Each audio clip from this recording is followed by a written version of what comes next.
All right. Hello. Welcome, folks, to Foresight's January Foresight Forum. I know people are coming in and hopping on. Welcome. You'll notice that we have a bit of a different format today. Wendy and I, normally, Wendy, we would be in the recording studio together on a Yes. on a couch, just like, I don't know, like a great game Chilling show, out, having a talk show, like conversation. Oprah, but we are located here in West Michigan where we are experiencing the effects of a polar vortex or whatever it's named, Wendy, right? Yeah, it's a blizzard. It's a blizzard out It's a there. blizzard. And, we decided that rather than risk anyone's safety and well-being, we would just do this old school style. So if you've been to a couple forums, you'll notice this looks a little bit different today, but we're so glad to have you and Yes. excited for a compelling conversation, Wendy, about shoestring budgets, which I think a lot of people feel that this time of year. Budgeting, Oh, forecasting. you personal budgets, professional budgets, like it's all coming, into the focus in January, it feels like. So yes, I think this is a great topic Great. for the Well, I'm time going of to kick us year for off as sure. people are coming in and introduce ourselves. So, my name is Carolyn Buck, and I am a senior project manager at Foresight, overseeing the group that does strategy, road mapping, reporting, and I'm joined here by Wendy Schlett. Thanks, Carolyn. And I have to say, I'm super excited for you being in this role. I think this is going to be a wonderful opportunity on the strategy side. So I'm Wendy Schlett, Managing Director at Foresight. I've been with Foresight a little over 4 years for those of you who are new. Um, and I was previously leading what we called at that time the ESG group or unit. And so everything related to sustainability strategies, reporting, disclosure, life cycle assessments, product organization. So all the fun stuff. Um, and now I get to support business development. So lots of transitions as we continue to grow. It's been fun. Yeah. So this is I'm excited for this conversation today. Normally, I'm on the other side of the camera or having to do tech stuff, which is very Yes. complicated. So it's fun to be able to just talk sustainability with you today, Wendy. We'll breeze through a little bit of who is Foresight. If this is your first time being on a webinar with us, Foresight is your energy management, sustainability, and EHS partner. We work in a bunch of different disciplines, creating a holistic and strategic approach to sustainability. And we work with a lot of different kinds of clients, mostly multi-state, multi-site manufacturing. Wendy, do you want to talk a little bit about the industries we work in? Yeah, there's such a variety of industries. The interconnected factor for all of these is manufacturing. And manufacturing, we support all different forms. So from aerospace to agriculture to pharmaceuticals to automotive to office furniture, just so many different varieties. But they all have that same common theme of manufacturing. Great. All right, well, let's jump into our content today. We want to start a little bit, Wendy, and level set on some terminology. We're talking about sustainability strategy on a shoestring budget, and why it is so hard to do this work because it has a different kind of ROI and it's a little squishy and sometimes it's hard to rally because it touches so many departments. But I want to start off and just level set on some terminology. Wendy, when we talk about sustainability, what are we talking about and what are we not talking about? Because I think some of these terms get a little conflated. Well, and so many people use them interchangeably as well. So, understanding the difference or at least the nuance to them it can be really important. So sustainability, this is the overarching term. So this was the original concept that came out back in the 80s, that talks about, trying to address future resource needs by future generations and allowing them the opportunity to have similar experiences and resource availability as what we have today. So that's the overarching theme. And out of that, people were starting to try and define it. And some things that were defined were triple bottom line or environmental, social, and profitability, people, planet, profit. But that still didn't give us a lot of opportunity for metrics. And investors were really challenged by that. And so they coined the term environmental, social, and governance. And they did that to try and define and generate metrics to define what sustainability is for an organization. So you have metrics around environmental and metrics around social and metrics around governance. I think they came out with like 34 hierarchy, like overarching metrics for each of those different buckets. Now, one of those metrics from ESG is climate change. So this is addressing and being able to calculate greenhouse gas emissions and how that impacts your organization. So ESG, as I mentioned, is a bunch of different metrics for investors. Out of that is climate change, which is one, but they all feed back into the overarching concept of sustainability. So there is, opportunity for overlap, but there is nuance in distinguishing between these three different terms going forward. Yeah. So we're going to be talking about kind of that highest level, right? What impacts organizations, whole organizations, buildings, products. It encompasses a lot of different metrics. And we're finding that that pressure is coming from a lot of different places. And I think especially now, we did a webinar in December. We did a whole webinar about the top trends in sustainability that people want to be on the lookout for in 2025. And it kind of touched on pressures that came from these three different places. So Wendy, can you elaborate a little more, just a little bit about where are we seeing the pressure for sustainability coming from?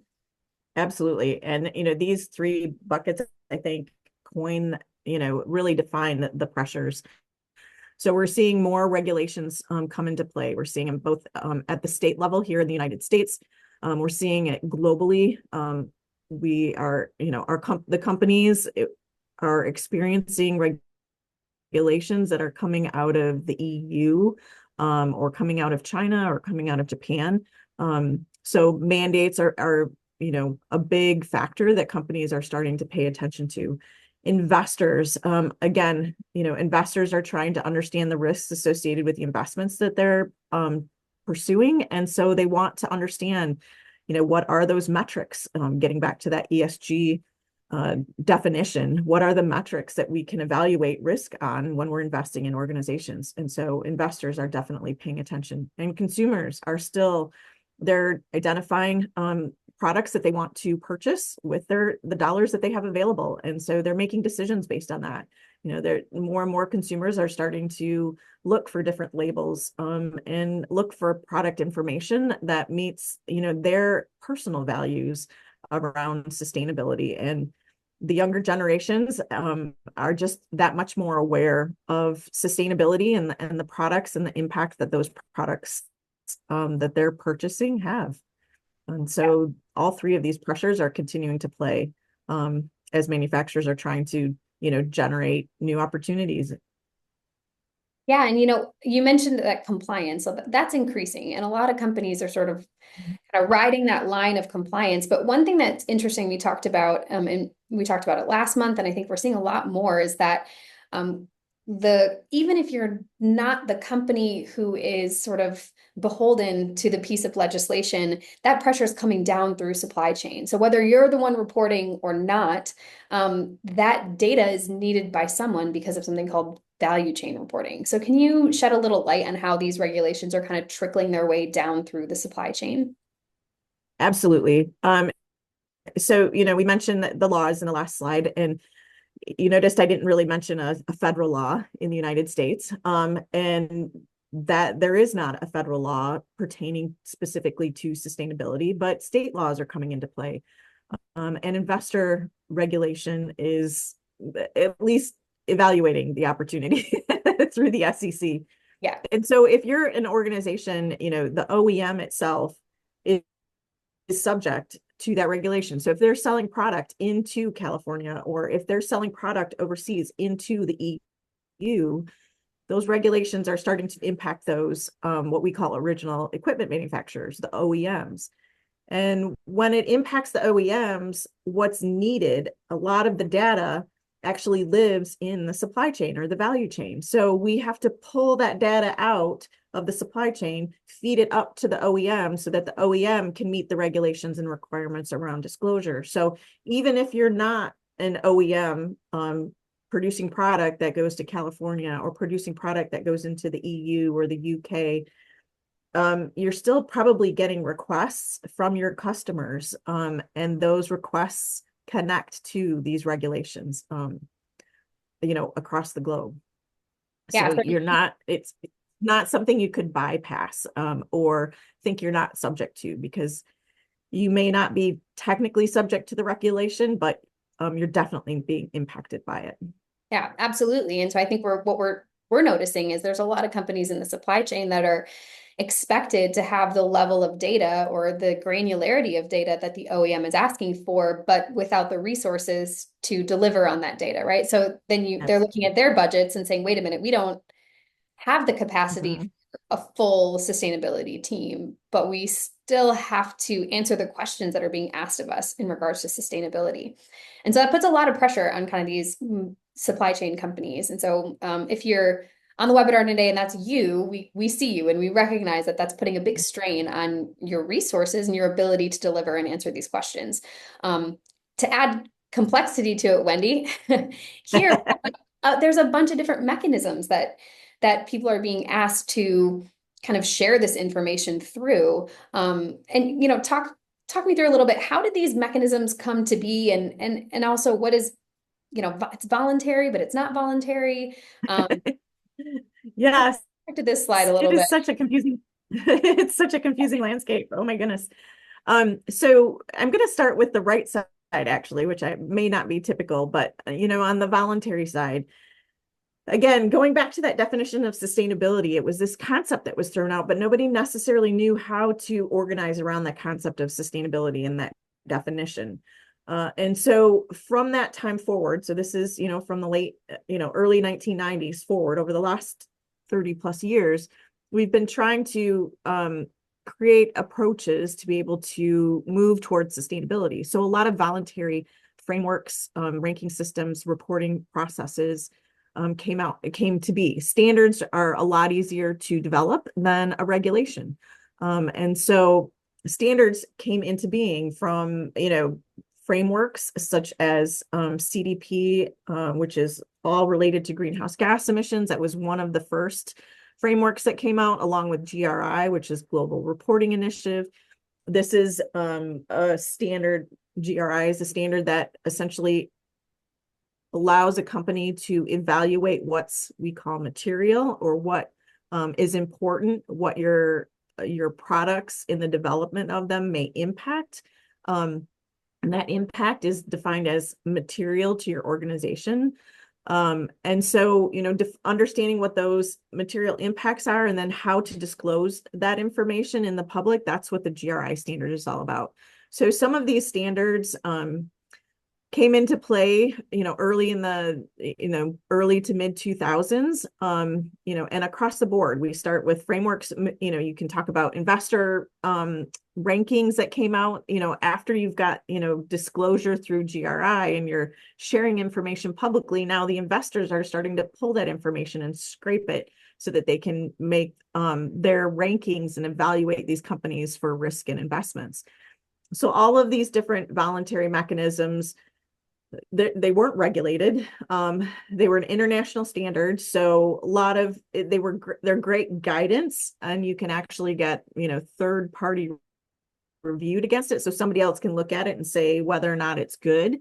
But that good can look different from one company to the next, can look good from one auditor to the next. So now you're starting to see regulations pull from these frameworks because they were good starting points and baselines. A lot of, strong companies were using these standards to, develop and disclose their information. So they don't want to push that aside. They want to pull that in. And so that's where a lot of the regulations are starting to develop in and around the existing voluntary standards that were on the market. So CSRD has connected with CDP and GRI and another one called TCFD, or Task Force for Climate Related Financial Disclosure. And that's all about understanding your risk and opportunities surrounding climate change and how that infiltrates all the way up to the CEO and the boardroom, or those that are making, the final decisions about the organization and the products that you're making. So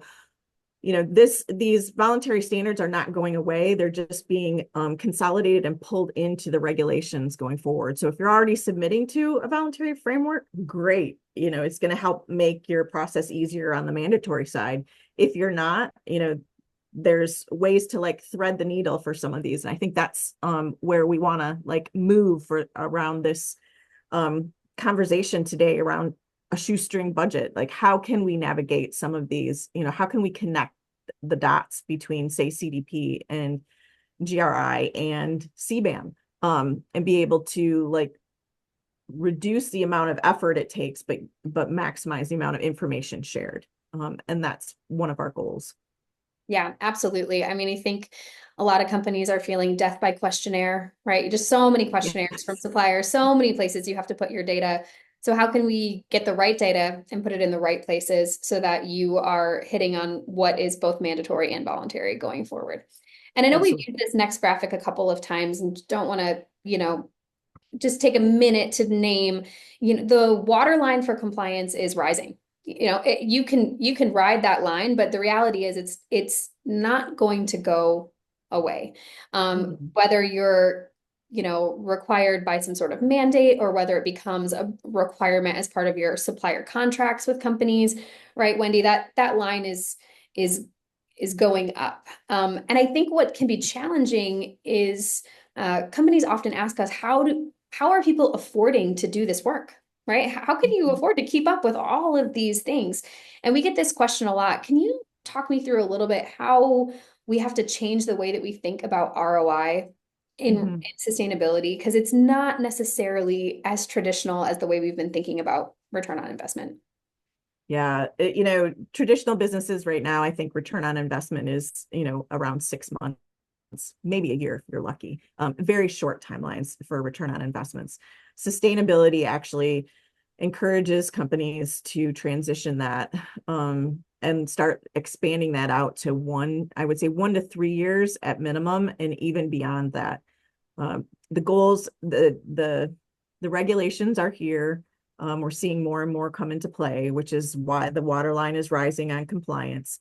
You still have opportunity in the voluntary space, and being able to understand and navigate, that line between compliance and obligation, as it's continuing to increase, paying attention to which standards are really being utilized in the marketplace, can be what we would consider a strong approach on a shoestring budget to be able to start navigating and moving towards more sustainability efforts. So, some of the popular ones that we're seeing are, TCFD, Task Force for Climate Related Disclosure, GRI. Those are two big ones that I would say, if you're not doing anything and are starting to move into this space, aren't regulated yet, but you're starting to get customer questionnaires. Like, those are some of the voluntary standards that are going to help you move into the space of opportunity. But to do that, the ROIs do need to be expanded. And when I start thinking about sustainability, gosh, many years ago, we start looking at how to approach this in the manufacturing setting. And so much of it is really a transition of your traditional manufacturing business model into what we call a sustainability business model. There's a lot of really great things that have been built and structured to run an organization. And we just need to tweak and modify that, because what we're seeing in the marketplace around sustainability is it's not going away. As this water line showing, it's continuing to go up. And we're starting to see companies that are really being hit by this in some ways, when you're talking about looking at, if your quality is the same in your product, if your price is consistent and you're in a competitive bid, that third thing that companies are being looked against or evaluated against is sustainability. And so that, is going to be a bigger and bigger factor. We're even seeing companies that are coming to us who are struggling because they've been put on a red list for their customer, where they're not being allowed to submit additional bids until sustainability efforts start getting evaluated within their organization. So this is definitely something that's here to stay from our perspective. And, there is still opportunity, lots of opportunity. There's still so much growth in this space. But we want to make sure that companies are staying at least within that compliance line and moving towards opportunity. Well, I think what we're seeing, if what I hear you saying is it's not necessarily about the dollars the traditional ROI, the dollars that will be back in my pocket. It's protecting against the dollars that you stand to lose. So Absolutely. you stand to lose opportunities by not Mhm. participating. And so changing and shifting that understanding of how do we allocate our budget to preserve business going forward rather than the traditional model, which is like if we switch to LED lights, we'll save so much money on our electric bill in 6 months, right? We're not, it's a bit of a longer game strategy and because the market is shifting and we're sort of changing the landscape of what that looks like. Great. Well So said. I want to talk a little bit about what a holistic sustainability strategy looks like. And so I want to talk through when you've broken this down into a couple of different buckets. So we're going to quickly run through the whole landscape of what a full holistic strategy would be. Like if you had all the budget in the world, what are all the things that you could do, right? And then at the end, we're going to say, okay, realistically, if you have to pick, because sometimes you have to choose. We're going to boil it down to what elements of this whole strategy feel mission critical for you to start with at this point. So, Wendy, start with this first one in blue, talking about double materiality, road mapping, governance, sort of where at the very top, these are some building blocks. Walk us through how do companies think about these in the beginning? Why is this so important to do first? Yeah, strategy is really critical from our perspective. So, you don't want to end up moving towards, 5 or 6 different disclosure platforms if what you really can encapsulate and share all of your information out really falls in 1 or 2.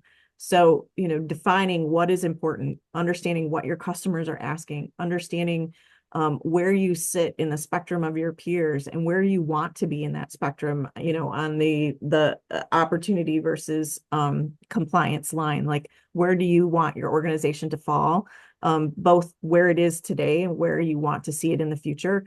That is a critical function or critical task in this process so that you're not following paths that lead you to dead ends or lead you to extra costs. We want this to be really efficient process, at least as much as possible with as much information available to you as you have. And so, we recommend looking at, what are your current impacts? What do your employees look at versus what your peers are doing versus what your customers are suggesting?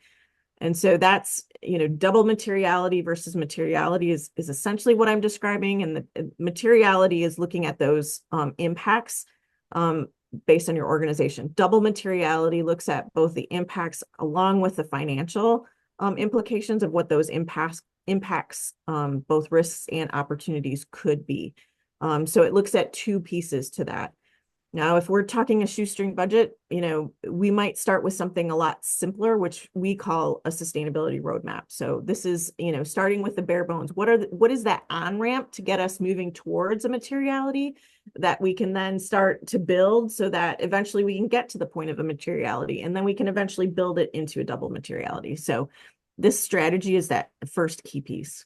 Yeah. And so if anyone has any questions about that, we have lots more information on our website. We've actually done full webinars about materiality, double materiality, road mapping. So you can go and check that out. We'll send you some resources after the webinar. But that's a great place to start. You have to know where you're going in order to chart the best course to get there. So, okay, we started with that. And then kind of what's next, Wendy? This next block is sort of kind of all of these management systems. Talk us through what's the value that management systems bring. Yeah. So you've set all this, this great strategy up to begin with. And as a corporation, you've established maybe some goals, some objectives. All of those goals and objectives can then filter into your existing management system. So this is building upon systems that your company already has in place. Most manufacturers already have an internal energy management system. It might not be a formalized one or one that is certified to ISO 50000, but you have someone in place who is managing the energy flowing through your system, your structures, your facilities, your operations. You also probably have an environmental management system with someone who's leading EH&S. And so, these are great tools and platforms, the procedures that are already in place to be able to capture all of these goals and objectives that are coming down from corporate and pull those into the systems that are in place, and be able to use those systems to drive change, drive action, identify accountability, pull metrics. So, and I know that's our next step, but management systems encourage KPIs and the development of metrics. So all of this information can kind of live and function within these management systems going forward. So they're a beautiful place to connect to. Yeah, that's great. And I think that helps eliminate one of the challenges we see often, which is companies, someone has set a sustainability goal. They just set the goal. And then it's like, okay, well, now how do we achieve that goal, right? Management systems Right. will help create those action steps within an organization to make sure that those pie in the sky goals become realized. So next, Absolutely. go ahead. I was just going to say one other, just to expand upon that a little bit, let's take energy as an example. Companies have, randomly set these, undefined goals, essentially. 100% renewable. Yeah, we're going to be 100% renewable, or we're going to reduce our energy consumption by 25% by 2030. But there's nothing really that follows up with that. Like, how are you going to achieve that? So the management systems can come into the background and say, oh, let's do an energy audit and define that on our objectives and targets action plan. Let's look at renewable lighting. Let's look at or LED lighting. Let's look at compressed air leak studies. What are all the different tasks that you can do to achieve that goal? And then how do you measure it on the backside? So management systems are a great tool. Yeah, well, and that brings us to, this is my first webinar, but I have to say the Mike Troupis phrase, you cannot manage what you don't measure, right? That's a phrase that we say over and over again. This doesn't matter if you're talking about, human metrics, social metrics, water metrics, recycle, like it doesn't matter. You have to measure it in order to manage it. So kind of from there, Wendy, right, we get to aggregated data collection and baselines. Absolutely. So again, you've got all these systems in place, all these tasks that you're taking on. If you don't measure that information, there's nothing you can compare to say you're doing better or you're not meeting your targets and your goals. So being able to capture that information, collect it, aggregate it, store it consistently in a place that like this is a lot of the information that you're sharing out too. So you want to store it in a way that you can be able to parse through it to share it in whatever format your customers are looking for. So this is a place where you can get really creative and spend some time to be define how you can do this efficiently so that you can share this information out in whatever format you need. This is a key space for us when we look at a holistic sustainability strategy. Absolutely. And there's so much efficiency to be gained in this step alone, which we're going to Right. talk about a little bit because we're going to do a deep dive on the couple that we think are the most important. And this is one that's for sure going to come into play. All right, Wendy, now that we've got a vision, we have a direction, we have action steps that we've put in place, we are collecting the data, we're implementing projects to improve upon those baselines. Kind of what's our last piece of the pie here at the bottom? Yeah, the last piece is all about how you're sharing this information out or how you're validating the information. And then do we need to pull supply chain in to provide more data? So if you're in the supply chain, this is where you fit. This is why you're being asked those questions from your customers. Your customers are trying to achieve that holistic sustainability strategy and drive information up through the organization so they can share out to their customers. And this is how you're being pulled into the system. So while it might seem like it's a separate aspect off to the left and bottom of the screen, you're actually, once you get pulled in, this entire system repeats itself underneath you, and you're developing a sustainability strategy in order to meet your customer needs. When it comes to transparency and storytelling, this is all of this information all these stories, all these efforts, all of the work that you've done, from the double materiality strategy or the roadmap strategy you've developed through the management systems and data collection, like that is an amazing story to tell your customers. And so being able to share that information back out to celebrate all of the successes you've had is so it just enhances your brand. It enhances the trust between your organization and the customers you're serving, whether you're in the supply chain or whether you're the consumer facing brand that is trying to get those customers to spend their dollars with you. So this it's just such a critical point to be able to share that information publicly. And I don't think companies do that enough, and share that information. It's almost like a lost sale in the process if it's Totally. not And shared. yeah. Well, and you can see we start to get this bit of a flywheel effect, right? That you're like, Mhm. you're starting with your policies and governance, you're moving over to action steps, you're, doing the data and baselines, you're sharing it out, you're engaging more with your supply chain and getting better data, and you're going back to the top and then you're making it better, right? It's just continuous improvement that keeps going. So this is a great holistic strategy. Now, if someone is sitting here looking at this and saying, wow, I'm not sure that we're doing any of these right at this moment, or we're doing some super well and some not so well, or whatever. It's so hard, Wendy, but I'm going to ask you to pick your favorites right now. Where, um, where should someone focus? They're all good. We want to say do all of it. We understand that budgets and time constraints are very real. So which Mhm. ones are we focusing on? All right. So I'm going to focus on a few. And hopefully these are systems that you have in place. And that's why I highlighted these. So many manufacturers have been, working towards some form of a management system over the past 30 years.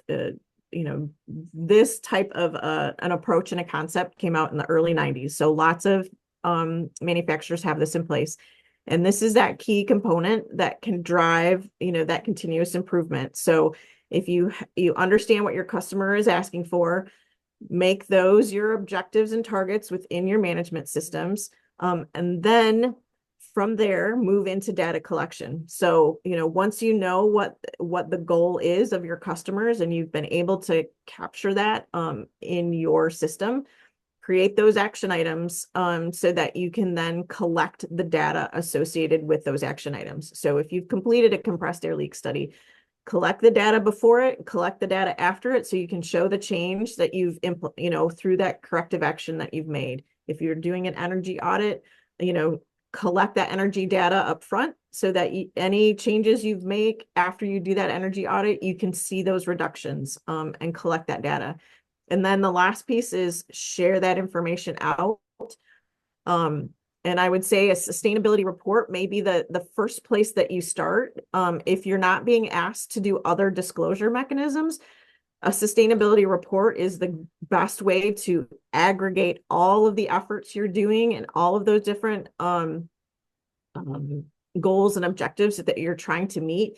You can share those in the form that makes most sense to you, that connects to your organization's values and mission and vision, and be able to tell your story to your customers in the best way possible. And a thing that we are seeing too is if you are getting, say, 5 different surveys from your customers, that sustainability report could be shared out once, so you don't have to fill out 5 different surveys. You could just share out that sustainability report because it captures absolutely everything you have with that you've generated over the course of that year.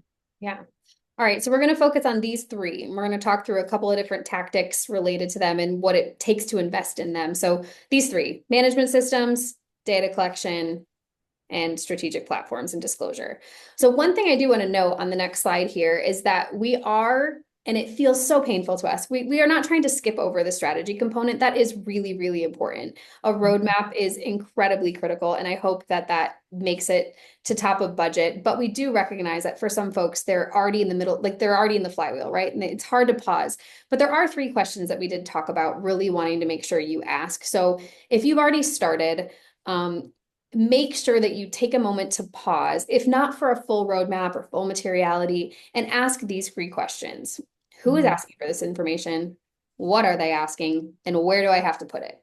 Right? Mhm. Because Wendy, there's a lot of places you saw that full disclosure kind of voluntary. There's a lot of places you can put your sustainability data, and it could be the Absolutely. wrong place for the wrong Mhm. for people who aren't asking, or it could be for someone who's asking, but it's not the right mechanism.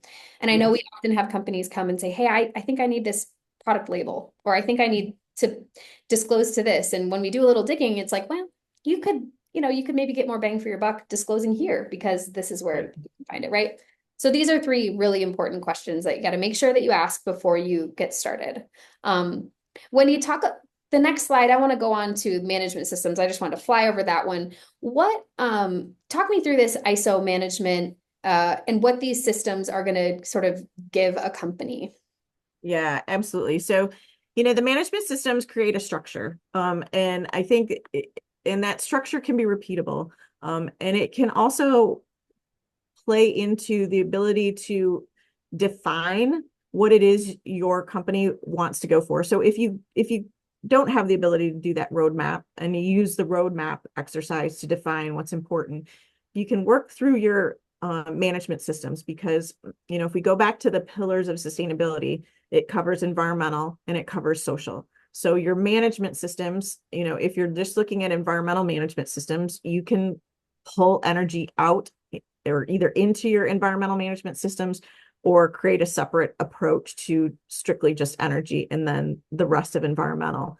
But they create structure, they create an approach, they help define accountability, and they give you the opportunity to think through what are the action items that I need to implement in order to achieve these goals. And the goals, typically end up somewhere around some form of reductions. So if you're talking health and safety, it's reductions in injury rate. If you're talking environmental management systems, it could be reductions in water consumption or energy consumption. So lots of different opportunities. And it allows the organization to gain clarity and buy-in and alignment along the way. So everybody's really focused on, reducing that impact from someone who's working on the line all the way up to someone who's, the at the corporate office, working behind the scenes to be able to ensure these management systems are being implemented. Yeah, and that's a super great place to start. And I think one thing that excites us at Foresight about our merger with Cornerstone is that we have the ability now to help companies more I guess more thoroughly with ISO management systems and making sure because we recognize it's such an important piece of the flywheel that companies need when they're trying to pursue sustainability. You can't really bypass, these systems. So the Yeah. next one is a repeatable approach to data collection. This is our favorite. If you've been around Foresight for a while, we're big data junkies. But this is important to understand, and we talked about it a little earlier, Wendy, that emissions are in the supply chain, right? That you are there reporting whether you're trying to report up to a regulation or to a supplier. Your scope 1, 2, and 3 carbon emissions are your customers' scope 3. And so getting a handle on those numbers is so critical to your supplier relationships, not only your own sustainability journey, but sort of the impact through the supply chain. So when you talk to me about kind of what a repeatable, centralized approach to greenhouse gas data collection looks like, why would Yeah, we do? so this is something that's going to help you save time and money long term if you take just a little bit of time to plan for it, upfront. So the goal, customers are asking again, and one thing just to kind of throw a caveat out for is, this is one metric. So in Yeah. sustainability, there's lots of metrics. So we would like to, I'm going to share about greenhouse gas emissions, but we need to expand this also to think about water and waste, energy, all of these different, pieces that consist and comprise of environmental impact. So when you're in the supply chain and you're being asked to give data, if you can share that data the same way consistently with the same metrics, the same units every time, that allows the OEM to receive that information um, consistently because they're receiving that information from say 50 different suppliers. So the more that they can receive it in a consistent format, the easier it is for them to compile and run their calculations. So the depending on where you're sitting within the supply chain, if you're pulling that information, send that out, request your suppliers to share that with you in a very repeatable approach. We have, and I think I'm getting ahead of myself here, but there's a number of different ways you can start moving in that direction. Whether, and there's some good, better, best approaches that we've got, but Let's just go to the just next slide. Let's just move us on. let's just do it. Good, better, best. All You're right.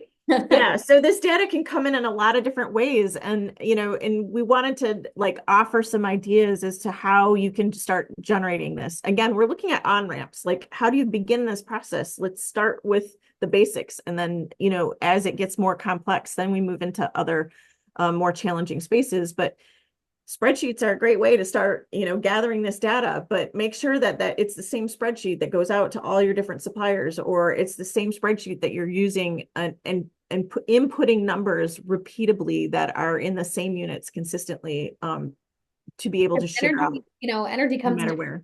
energy comes in different units, right? And you're at some point Yes. you got to make them apples to apples. You've got different types of energy fuel sources, and those all have different, emissions factors. And so there's a lot of complexity here. Spreadsheets, good. The EPA has a free calculator. I see you put on here, Wendy. That's a better, right? That can Yes. help you calculate. And then we Right. Help you decide what emission factors to use, when to make some changes, things like that. So it's all built in, so you don't have to make those decisions. Some of them are a little bit decided for you, so that can make it easy as an on-ramp. But if when it starts getting into a space of, your customers may be asking you to be a little bit more granular, or you want to share your story out because you're doing some great things, but the free calculator and the assumptions that are kind of built into that calculator aren't offering you, the ability to make some of those granular changes. That's when it's time to start moving up into the best space and seeking, some outsourced partners to be able to help you navigate that methodology, navigate some of those estimations. Again, as the complexity increases, that's when you start moving into some of the other outsourced opportunities. And I notice, we've got on here that software is not necessarily a recommendation. And the reason is that there's so much need for humans still to look at this data to ensure that it's quality, yeah. that it's consistent, that the units are all in the same way.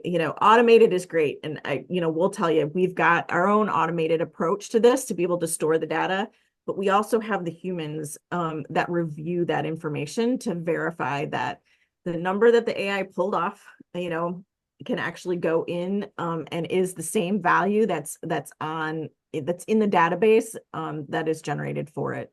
Yeah. It's easy to have, things mixed up, passwords change, gaps end up happening, and that just decreases the data quality. And it's something that needs to be, like, eyes need to be on the system to ensure that the system is continuing to navigate and address the issues that, address the quality of the data that we want to see.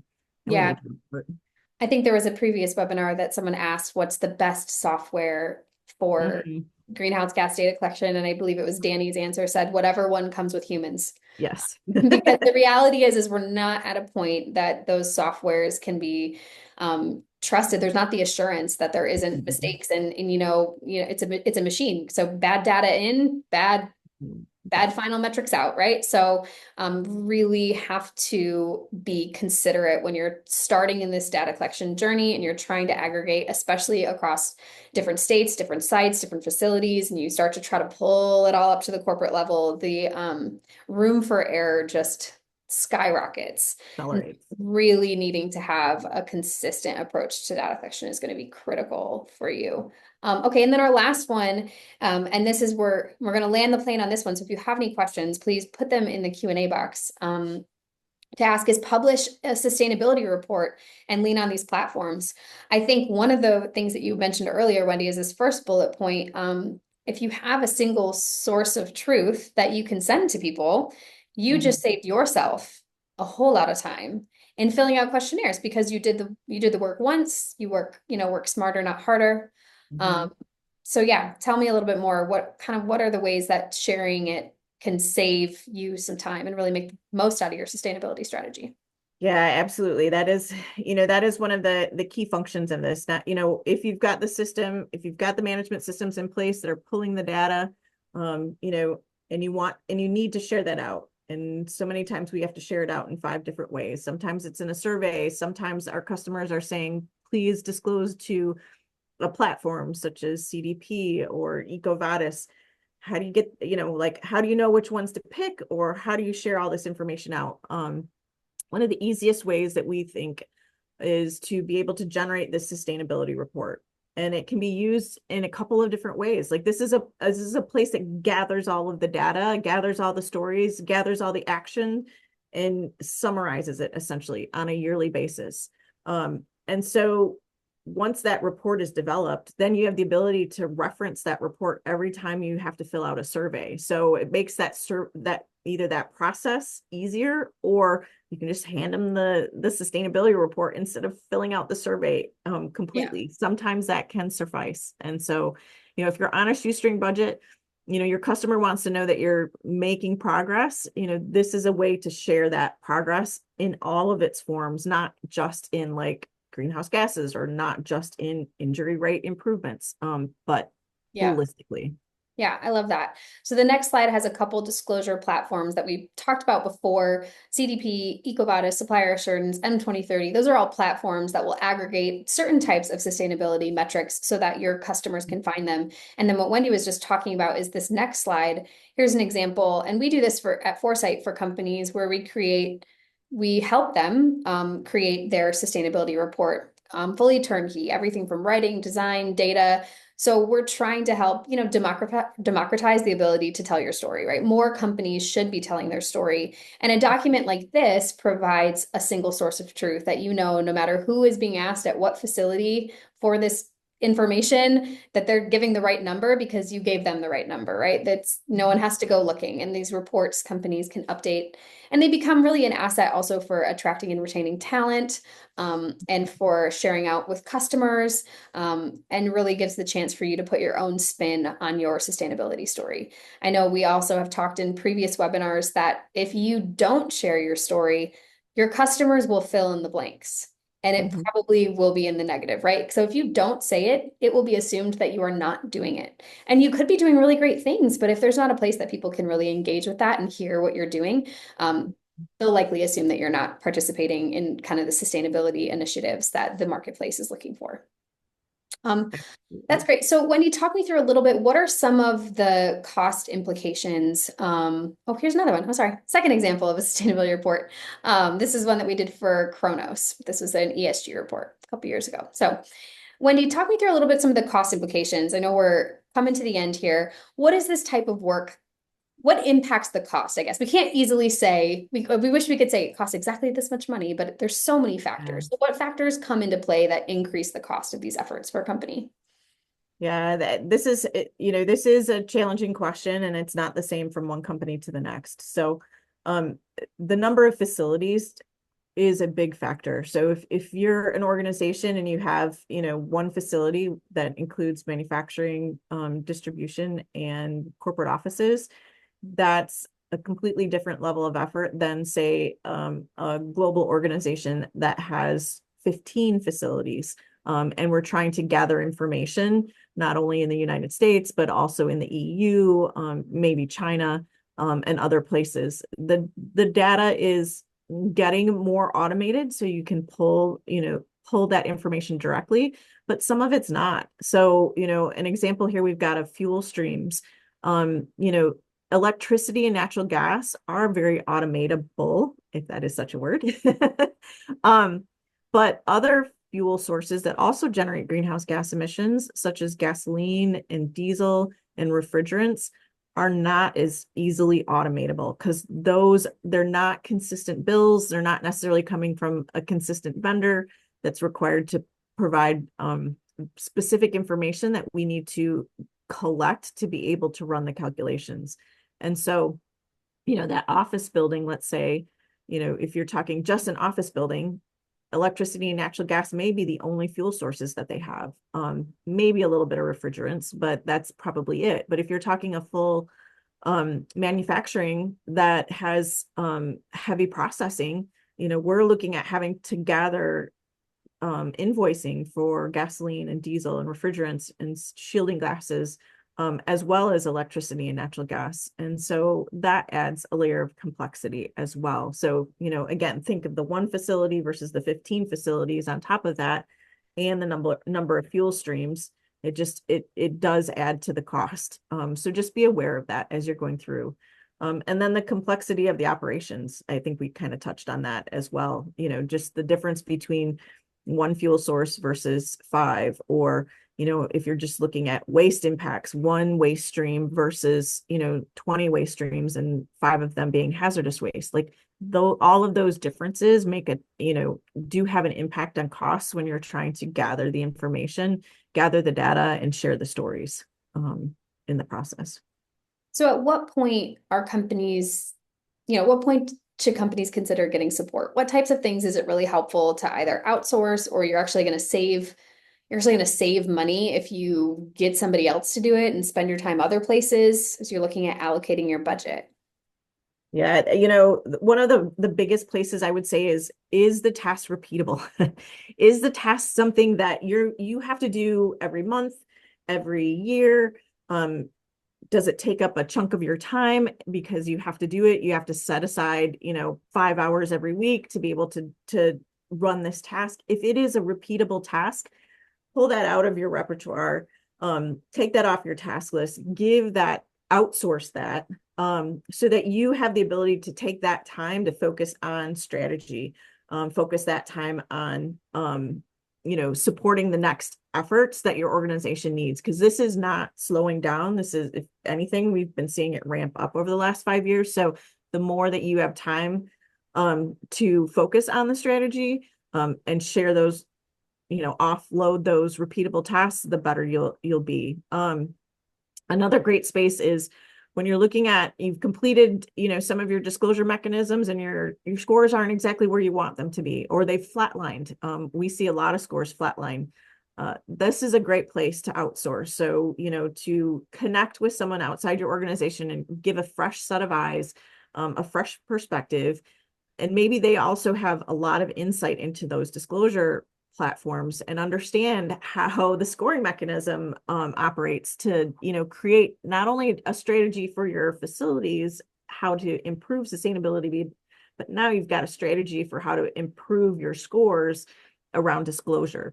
There's an entire strategy approach to that as well. So, we understand that if you start addressing some of the questions on a survey, it opens up 5 more questions. So the deeper you can go into answering each of those questions, the better your score is. But that's just a score in one aspect of the survey versus all of the survey. So, having a broad awareness how that impacts from throughout the survey can be very helpful as well, developing Yeah, that well, strategy to yeah, find. and those surveys, they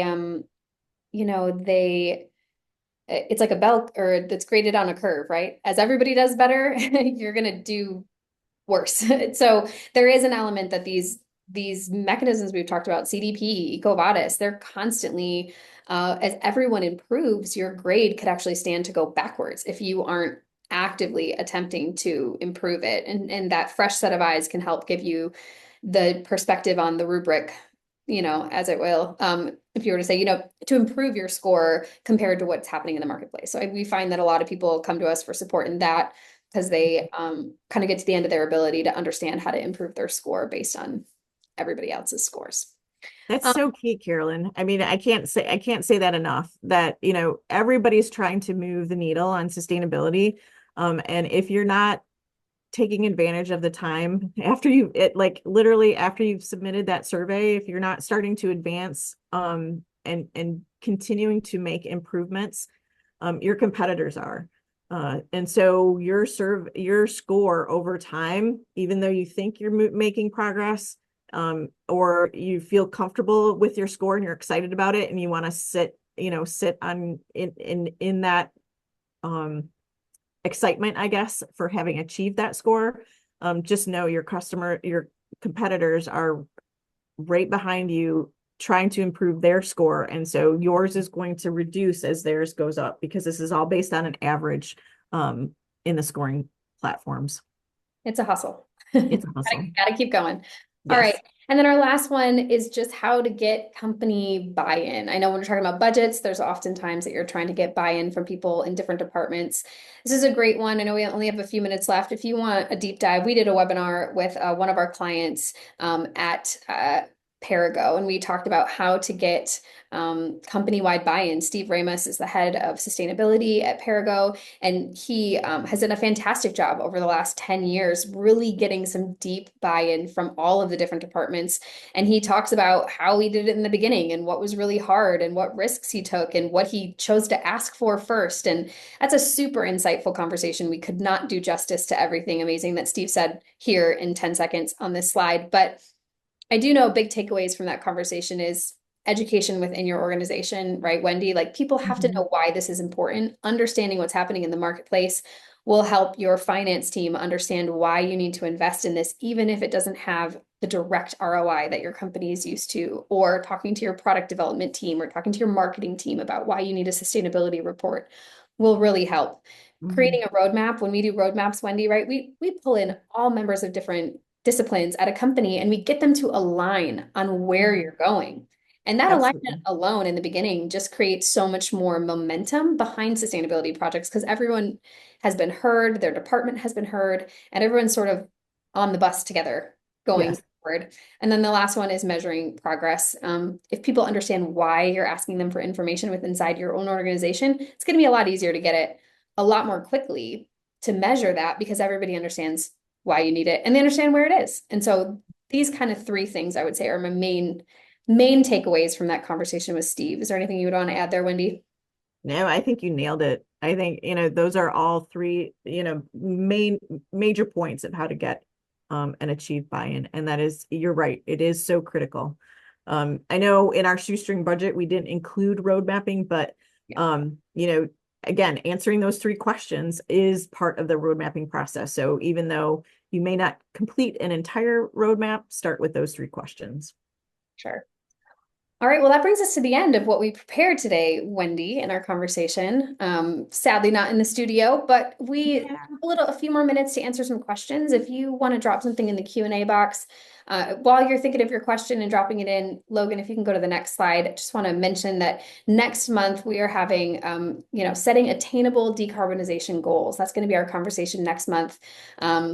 We noticed this fall there was a lot of buzz around companies who had set carbon reduction goals or decarbonization goals and have had to roll them back, have had to change them because they weren't attainable or they're not attainable inside the timeline. And so we're going to talk a little bit about what it looks like to get the information you need or what thinking has to be applied to create strategic decarbonization goals that are attainable. So that's next month. You can register, but we'll see if anybody has any last minute questions. Yeah, Logan, if there are any, I'm not able to see them on Teams or on I can see them, Wendy. Slack. Don't worry. I can see them. Okay. I don't know that anyone has any questions. I think it was just clear as ice. Is that what they say? Clear as, no, Clear as mud, right? clear as mud. There it is. Clear as mud. Um, yeah, so that's it for us today. If you have any questions, feel free to email us, reach out at hello@fsmgmt.co. And we will follow up with this recording and also some additional resources for some of those other webinars and articles that we talked about so that you can, set a strategy that fits inside your budget and still make progress on your goals. So thanks for joining us today. Hope everyone stays warm. Yes, thanks. And thanks, Carolyn, for being in the front of the screen versus behind it. Wait, I think we have, oh, thanks for the webinar. You're welcome, Jack. Have a great week, everyone.